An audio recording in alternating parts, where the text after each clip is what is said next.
હાઈકોર્ટના આદેશ બાદ રામપુર માંઝા પોલીસ સ્ટેશનનું ગેરકાયદેસર નિર્માણ તોડી પાડવામાં આવ્યું।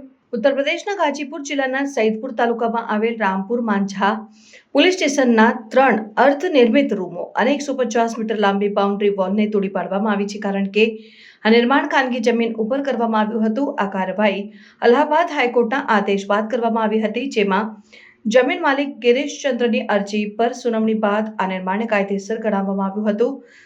ગિરીશચંદ્રે દાવો કર્યો હતો કે પોલીસ સ્ટેશનનું નિર્માણ તેની માલિકીની જમીન પર કરવામાં આવી રહ્યું છે। તેમણે આ અંગે અધિકારીઓને અનેકવાર રજૂઆત કરી હતી, પરંતુ કોઈ કાર્યવાહી ન થતા અંતે હાઈકોર્ટમાં રેટ દાખલ કરી હતી। હાઈકોર્ટે તેમના પક્ષમાં ચુકાદો આપીને ગેરકાયદેસર નિર્માણને તોડી પાડવાનો આદેશ આપ્યો હતો। હાઈકોર્ટના આદેશના પાલન માટે સૈદપુરના તહસીલદાર દેવેન્દ્ર યાદવની ઉપસ્થિતિમાં બુલડોઝર દ્વારા આ નિર્માણને તોડી પાડવામાં આવ્યું હતું। આ કાર્યવાહીથી સ્થાનિક સ્તરે હલચલ મચી ગઈ હતી। આ ઘટના સરકારી નિર્માણોમાં યોગ્ય જમીન અધિગ્રહણ પ્રક્રિયાના પાલનની મહત્વતા પર પ્રકાશ પાડે છે, જેથી આવી ગેરકાયદેસર સ્થિતિઓ અને વિવાદો ટાળી શકાય।